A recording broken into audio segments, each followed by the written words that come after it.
It's time for the Leadership Lunch Break with Joy Jackson of Speaking of Joy. Let's tune in for today's discussion with Beverly Allen and Regina Alexander. Good afternoon. Good afternoon. Welcome to the Leadership Lunch Break. So hard to believe. This is episode 22. We've been doing this a long time, but I am so glad that you have joined me today. Our topic today is Leadership Takes Community. And let me tell you, these are women that I absolutely adore. We met through community and have kept our relationship going. So it was only right that I asked them to join the Leadership Lunch Break. These are my sisters, my accountability partners, my laughing buddies. If y'all just saw our live, story. We get together and have a really good time, but I am so grateful for both of you ladies being here. I want to introduce to those who don't know, Miss Regina Alexander and Miss Beverly Allen. Thank you, ladies, so much for joining the Leadership Lunch Break. I'll start with you, Bev, if you'll tell people about yourself, who you are, and all that good stuff. All right. So my name is Beverly Allen. I am a transplant from Wisconsin. I've been living in Katy, Texas for the last 8 years, and I am a fundraising professional within the nonprofit area. Awesome. All right, Regina. All righty. And my name is Regina Alexander. I am a transplant from St. Louis, Missouri. I've been in the Katy area for about 14 years. And my nickname is the Connector. I absolutely love all things community. I work alongside Feed the Hunger, which is a nonprofit Christian organization that meets the physical and spiritual needs. I also sit on the board with Compassion Katy, who assists with the 18 Title I schools in Katy ISD, and a coalition of partners far and wide. And so I'm thankful to be here, and I'm excited to talk about community and what that means to us ladies. Yes. So let me ask you ladies right out of the gate, how do you define community? Because it's a ton of different definitions for community. So how would you define community just at its basic level? Whoever wants to jump in first, how would you define community? I would say it's where you live, play, and work. Okay. Mm-hmm. When I think about community, I think about living life together with people, whether that's personal, professional, or both. Awesome. Okay, Bev, what about you? What about it? So I think community encompasses all, the social determinants of health. It's social, mental, medical, physical. I think everything that comes together to make a healthy community. So every part. Yeah. Awesome. And so, when we talk about community, because I think a lot of times people also think community has to be in the area of people because it's in proximity. But would you also agree that community could really be just people you're connected to? So, like, for example, the three of us don't live in the same community, but we're connected. So what do you think connects people in community? Like what would you say is how the community comes together? I think it's basically your personal missions, because I've worked in different nonprofit areas and people are connected through, their mission of what they want to do. So either it's helping homelessness, if it's helping healthy women, if it's helping, uninsured, people are centered around the things that they like and what moves them personally. Mm-hmm. Absolutely. And to co-sign that and to add, I would just say, where your passion and your purpose collide. I think that community forges relationships, but there's a common bond and a commonality that links us together. So let me ask you, all in your business, where do your passions reside? Where the passion resides? Where the passion resides. So where do your passions reside? What gets you up in the morning? I think for me, Regina and myself, it's family, right? At the root of it, because we have lots of children amongst us. Yes. Let's see. We got 10 kids? 10? Yeah, that's about. Yeah, 9, 10. I only have 2. So they got the other ones, everybody. Yeah. I say what I choose to live out loud daily. And I think what drives me is my first ministry, my family. Also my passion to really be for women in particular. I think that I'm passionate about being an encourager of women. I think we see a lot of tearing down of us. Yeah. Mm-hmm. And so I'm passionate about knitting hearts with other like-minded individuals, and being a role model for my 3 girls. I have girls. I mean, I have a boy too, but I just want to walk this out and live life out loud daily and be passionate about loving God and loving his people well. Amen. Absolutely. Amen. Absolutely. And mine definitely are my children. I have 5 daughters. Yeah. A cruel joke of the Lord, but that's okay. And my ultimate assignment and my ultimate goal is to make sure that they have a better life than what I had. We always want to make sure that education, health, and things of that nature, that they have something that we did not have. So even if it's a small thing of educating them about their bodies, and that's what I do at the Source. We are a life-affirming women's organization, and we deal with and address the mind, body, and spirit of women. And I think that's something that I kind of speak to every day for my children. I try to do the best that I can, but I definitely want to make sure that they're better and prepared women than when I was 19 and 20 years of age. So absolutely. That's fantastic. Yeah. And I think that's so important because I think sometimes we miss the mark in that. We're so busy doing for the community and for the world that we forget, like the Bible says, charity begins at home. And that's really your love and your commitment. So if you really want to make a difference, it doesn't help that you change the world if your home is in disarray or you spend so much time out that you miss the opportunities to invest in the people who are closest to you. And I think sometimes we get, and I don't think but people get that confused. People think that community starts outside of your home when community is really inside of your home. And we've got, in this society, we've got a lot to teach. Because schools have started streamlining this process. Oh Lord, with me at home, kids at home, Virginia, you got kids at home. Listen, I don't know what we're teaching our children. Like they got base 10 and 12, but problem solving skills and value and self-worth. We're missing some of those things that we should be teaching our children. So I think sometimes we have to take a step back and say, okay, I'm going to pour into other people, but I gotta pour into the people who live with me. And Joy, to that point, the community should get the overflow. That's good. Just like the word of God says, when I'm ministering to people, they're getting the overflow of what God has poured into me. And I always tell people, I want to get the best of me to my first ministry, not my exhaust, not the last, not the back burner of. And I want to model it well. I believe in the word of God, and I believe that we should be doers of the word and not hearers of the word only. And so I want to model that. But if you know me in the community, you see my four babies and my husband. Absolutely. And so I don't want them to just know that mommy is out there. I want to model it and bring them alongside to be a servant leader. Well, even, a rites of passage when you work in nonprofit, your children become, volunteers. Voluntold. But you're training them up. And again, the Bible says train them up in the way they should go. So when they're old, they won't depart. And we think that means a lot about, I think for some people that means teaching them the right way, but it's really modeling all aspects. So training them up is teaching them about their bodies and about being positive role models, about giving back to the community, about serving others. We forget those pieces. We think it means, discipline them, teach them right. They're going to be great people. No, it's really creating a whole person.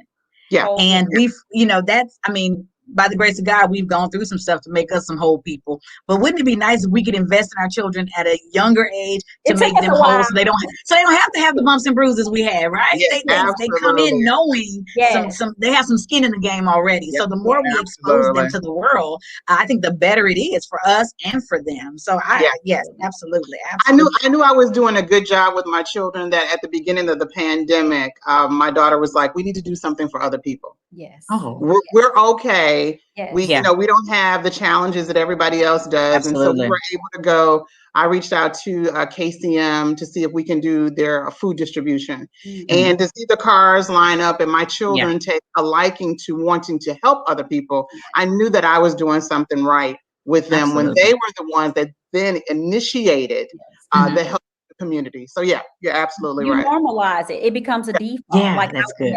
You're blessed to be a blessing to others. Absolutely. Absolutely, Bev.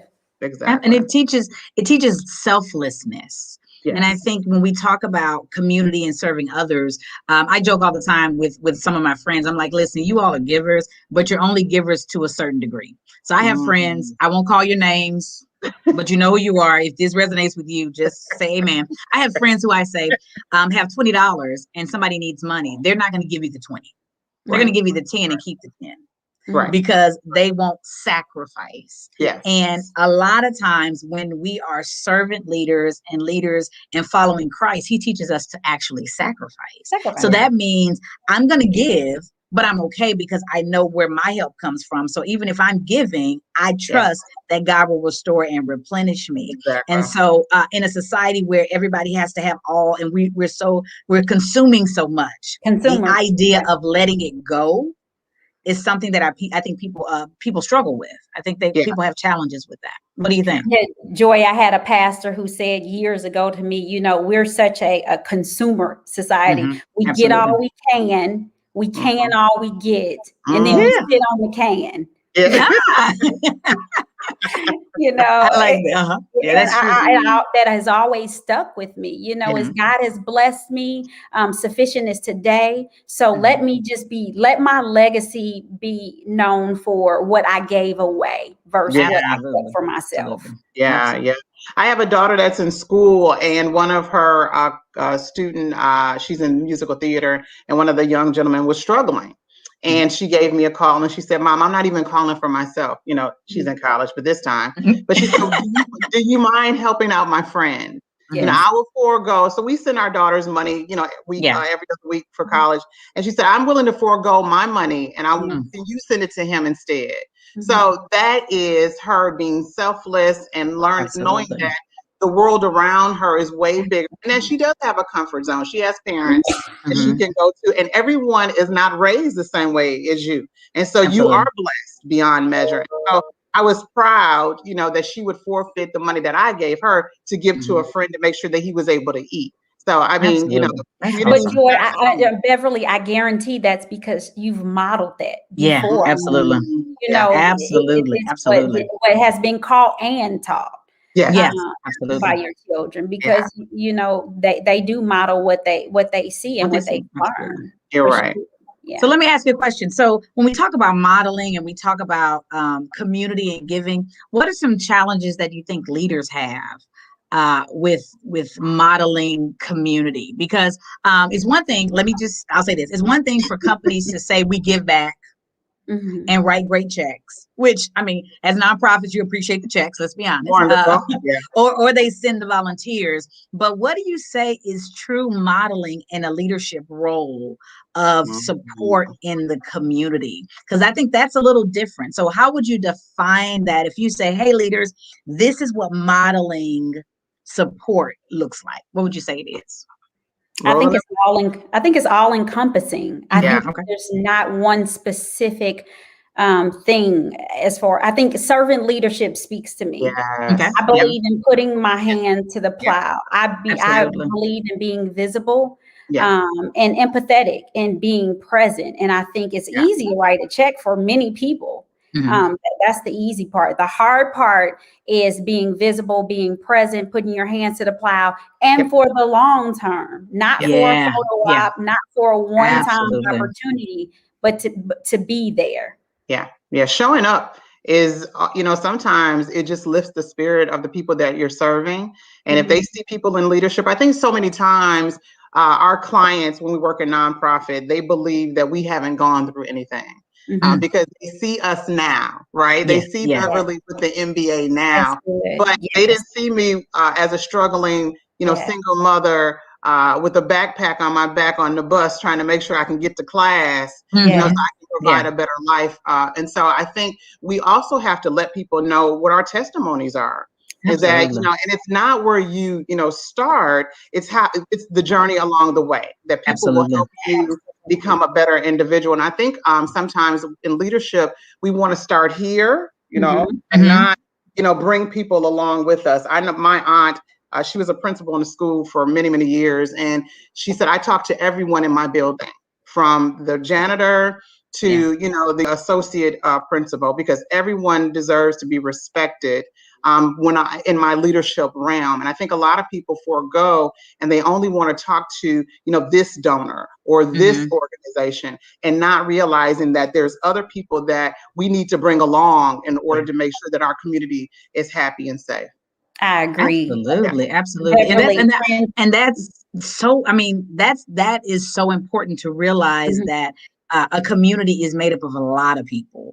It's not about your title. It's not about your position. It's really about the whole. So your community is everybody who comes through the organization, everybody who the organization serves, everybody who works for the organization, everybody who gives to the organization, whether it's time, talent, or treasure, everybody who prays for the organization, everybody who clicks on the link for the org. Like, there are so many people who encompass community when we talk about it in its holistic form, that we can't just isolate certain people or isolate certain ways that we define it. It's truly anybody that touches this organization in any way, whether they benefit from it or whether they support it, they're a part of the community. And you never know when that person that is watching you will actually be transformed. That's right. And Joy, it's just like the body of Christ. It's just like every part matters. Yes, every absolutely. part is significant. And to Beverly's point, the transparency, being honest about your story. You don't, I tell people all the time, you see my glory, you don't know my story. Absolutely. And if I'm being my authentic self, then it frees you to be your authentic self. Absolutely. And so I think that matters. I mean, tell your story, be transparent and empathetic and visible. I think that all matters. Yeah, absolutely. And I think visible is so important too.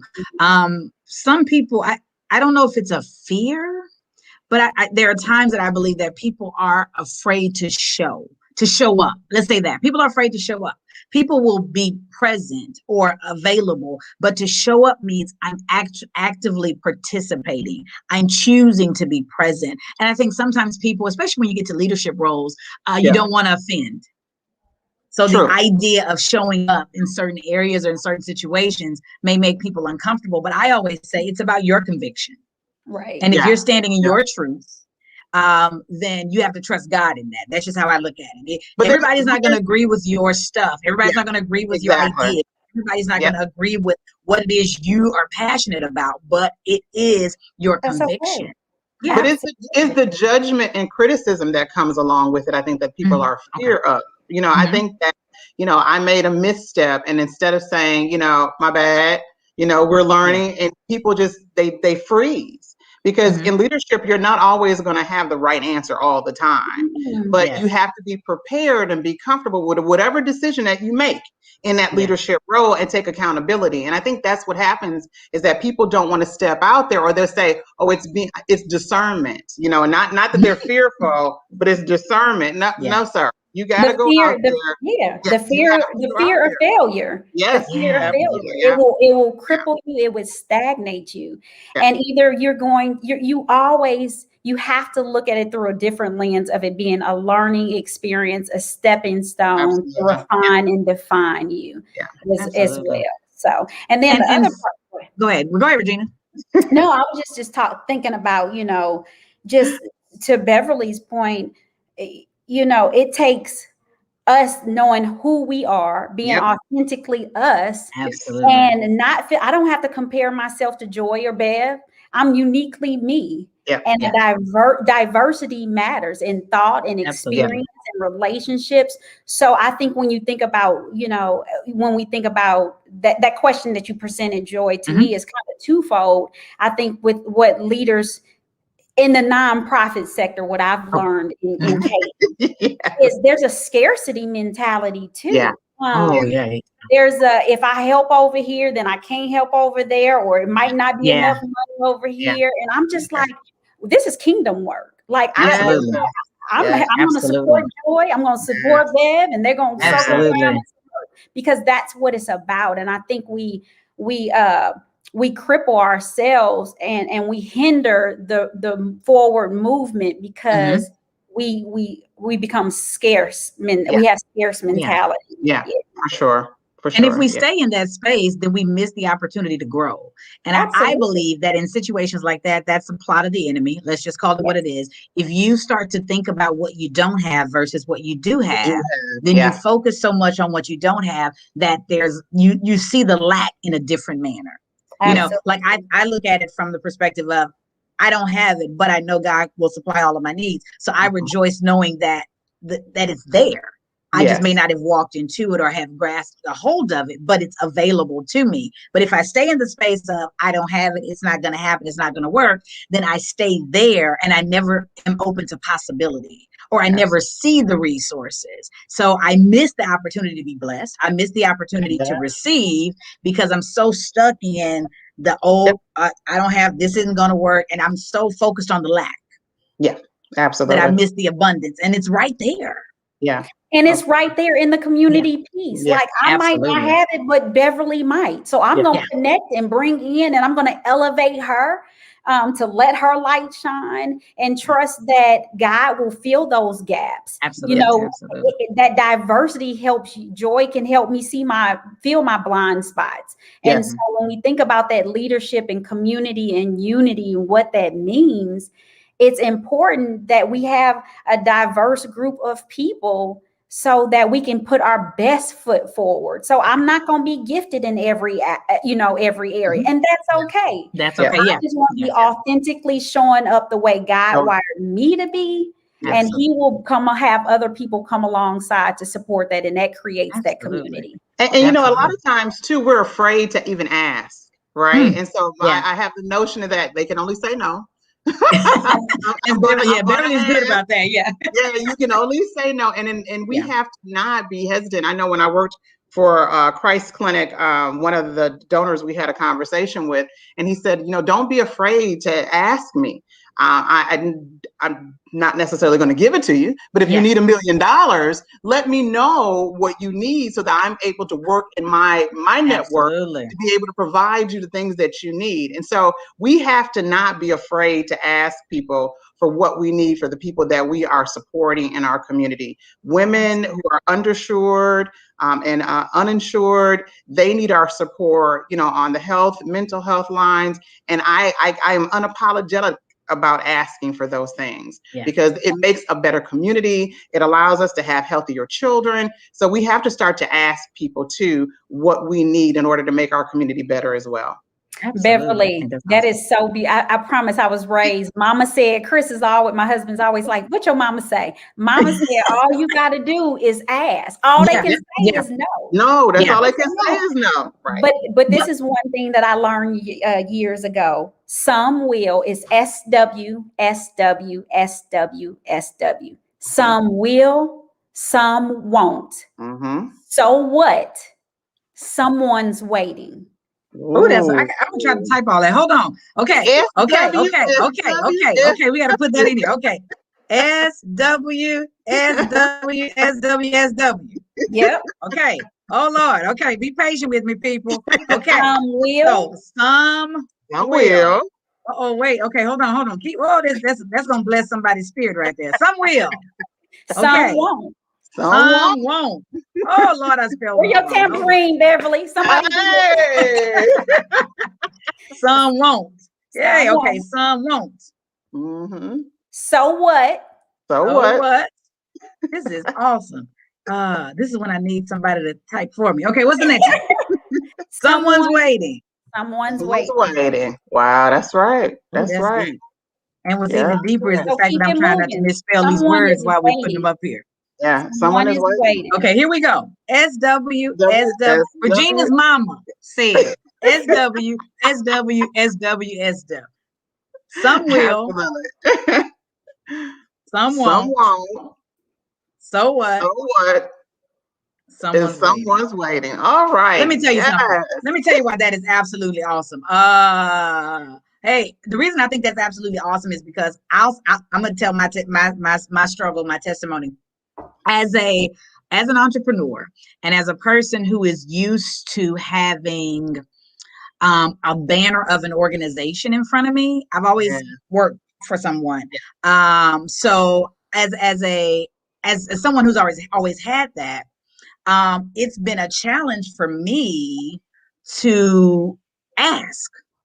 It's been a challenge for me to ask, and not because I don't know how to ask, but truly because it's like, okay, if I ask, I don't like the idea of no.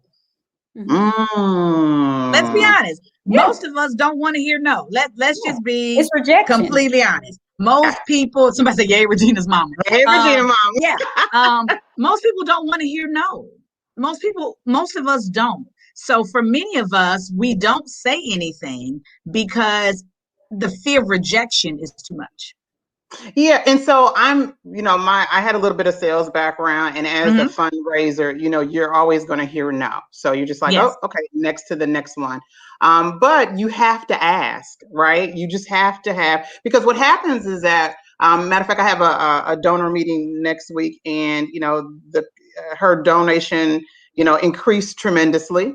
And I was just like, wow, we need to know why. And then have the opportunity to be able to, expound on that. But if we never have the conversation and ask why, we're very grateful that you gave a gift. We just want to know why it was so much this time, and how can we benefit off of that. But we have to have that conversation with our donors and ask them. And yes, it is a bit of rejection.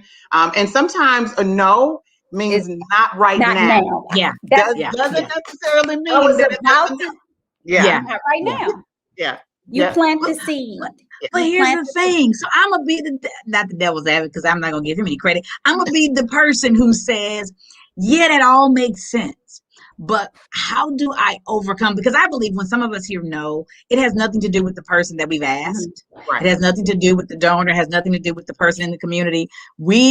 There's something that's happened in us, inside of us. There's a trigger that takes me to a rejection, or I didn't win the Miss Beauty pageant. It's something that triggers us, that makes us fearful in the no's. So how do you overcome? Let me tell you. Okay, so let me tell y'all, world, listen. These are two women who I'm so glad are in my corner, because they will ask for whatsoever they want. Okay, listen, I'm working. That's why I'm around them. I'm working on the boldness that they have, because they come through like gangbusters, and they are. But that's a skill I admire. So what do you say to people who really that's hard for them? It's hard to hear no, and then to get up and keep swinging, to get up and keep asking. How do you do that? What do you say to people who struggle in that area?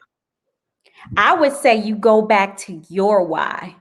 You go back to your passion and your purpose. You go back to renewing your mind, not day by day, but moment by moment. You renew all of those things, and you connect back to your why. Yeah. And so you allow that to be your force to continue to forge through the no's.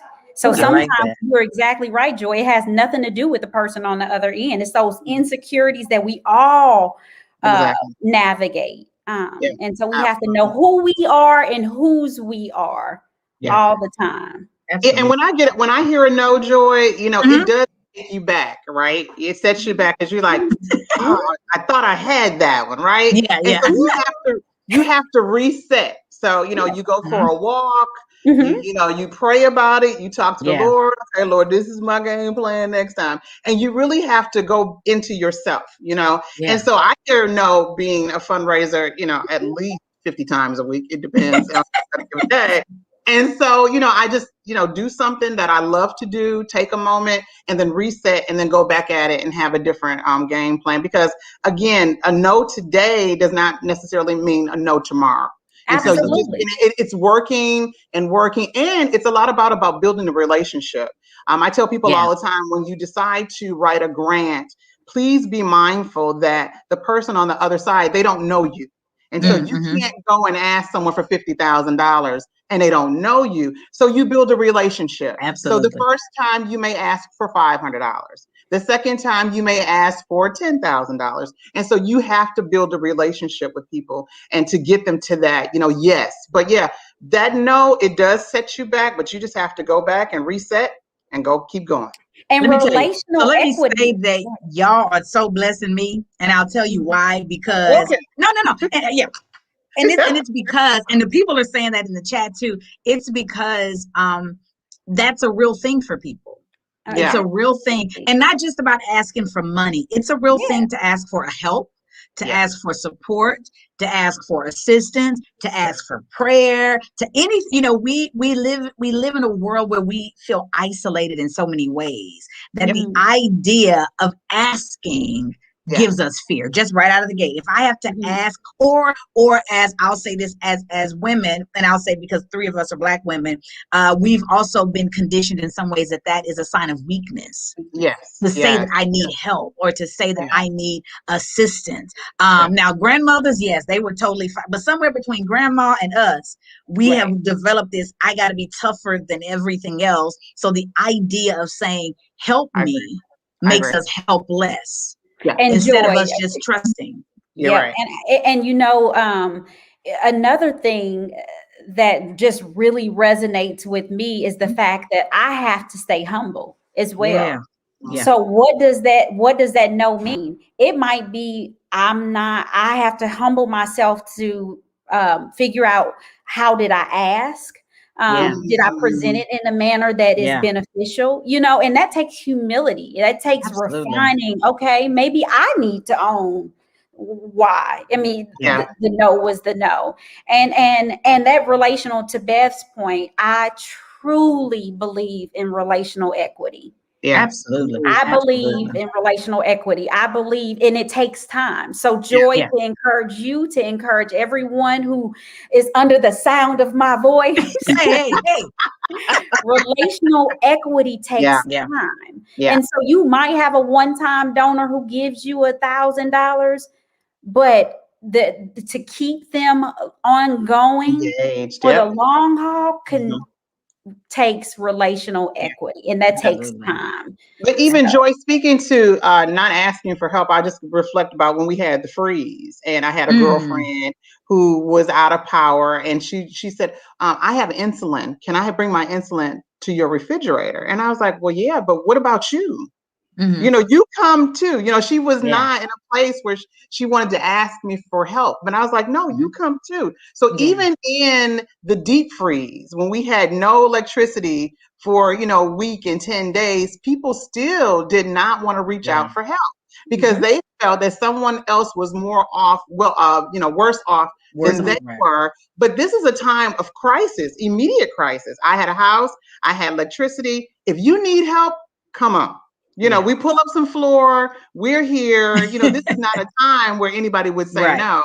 But so we have to start asking for help.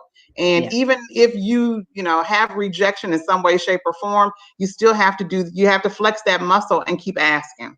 Absolutely. And Keosha pointed out, she said, one of the things that we as women always talk about is who checks on the checker.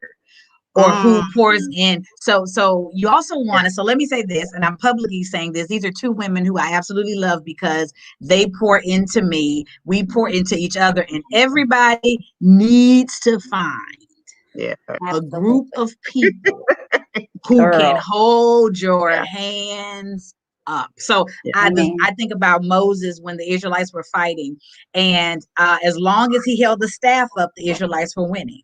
Whenever his arms went down, they started to lose. And he was holding the staff up and got tired, so tired that he dropped his hands and immediately they started to lose. So Aaron and Hur propped his hands up so that his hands could stay up so that he could hold the staff. And it is super important in our lives that we have some people who are holding our hands up, who are there for us when we don't know or can't even be there for ourselves.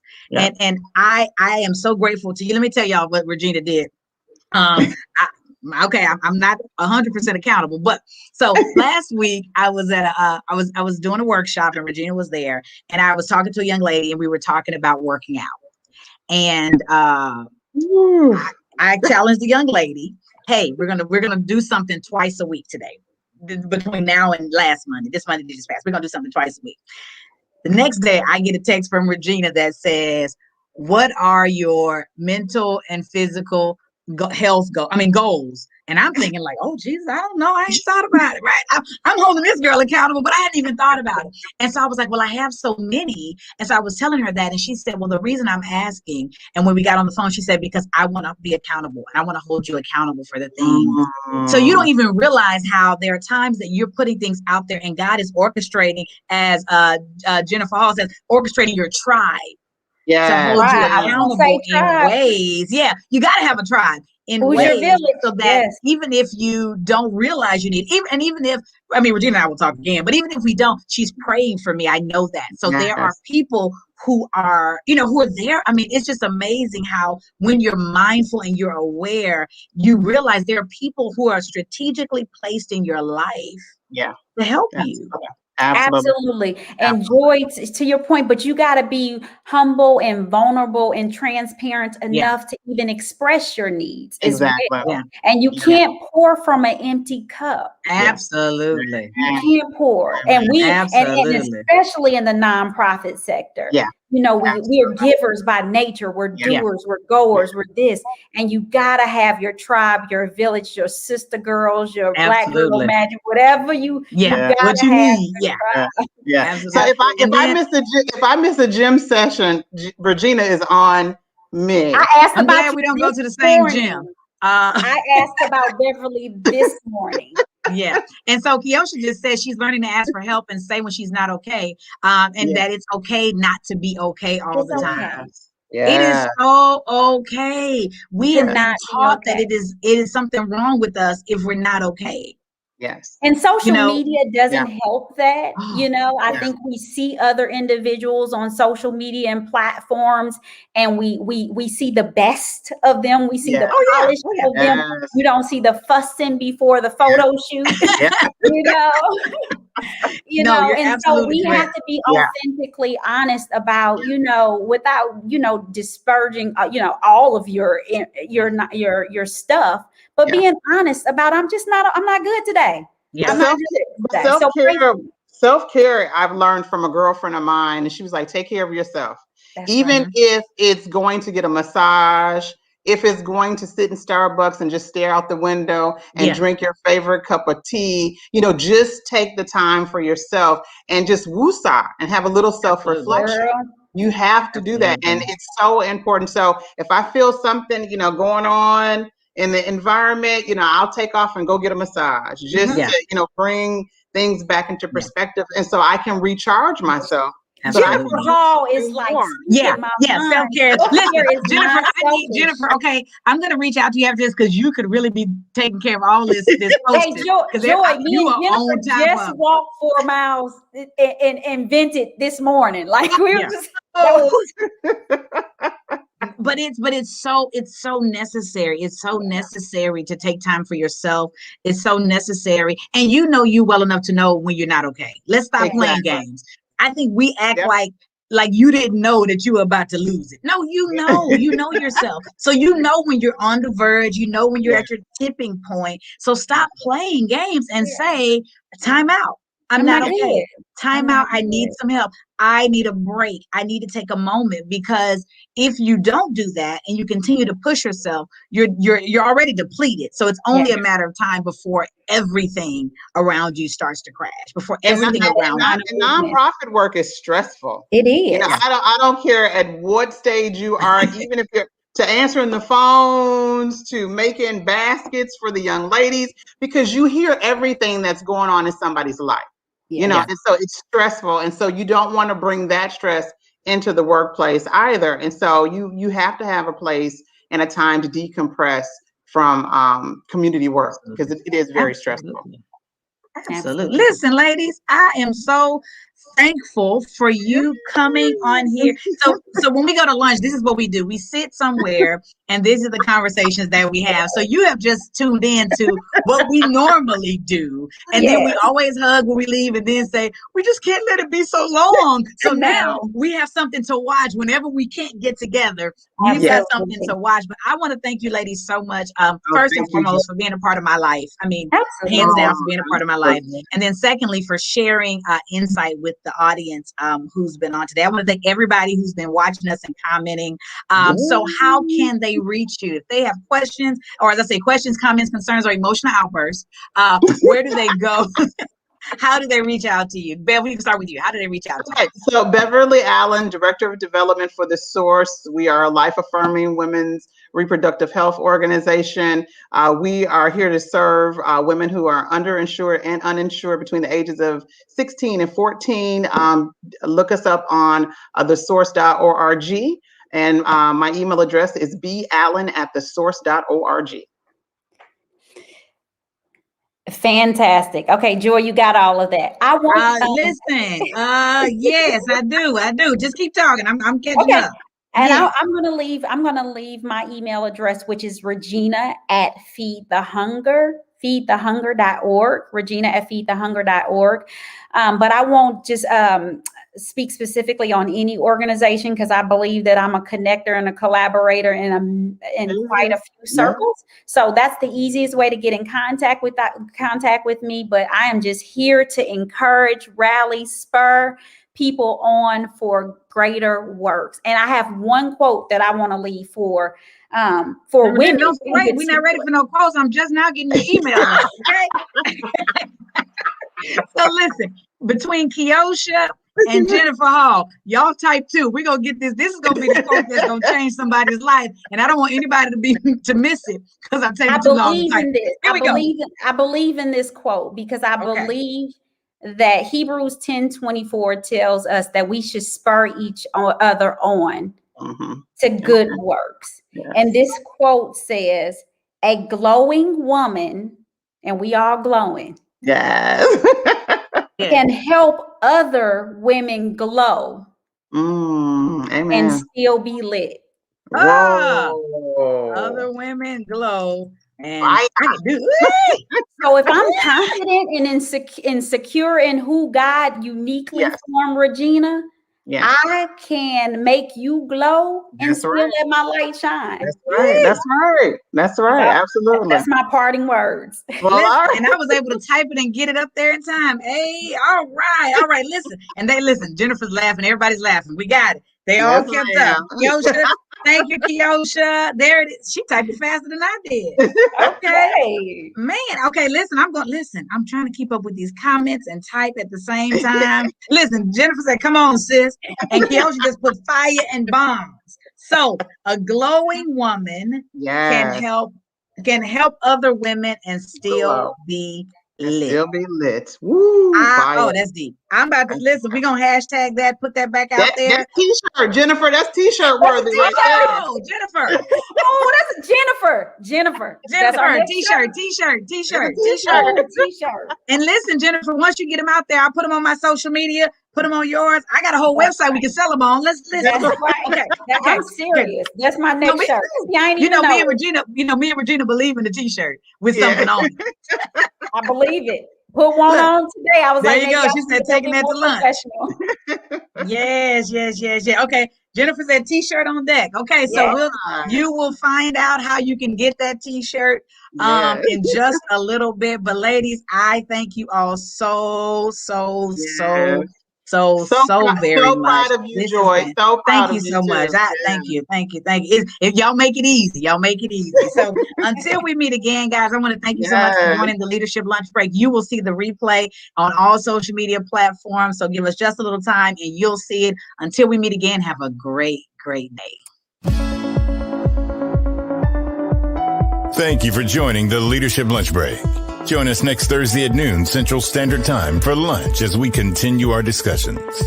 Follow Speaking of Joy on all social media platforms or visit our website at www.speakingofjoy.com. That's www.speakingofjoye.com. Until next week.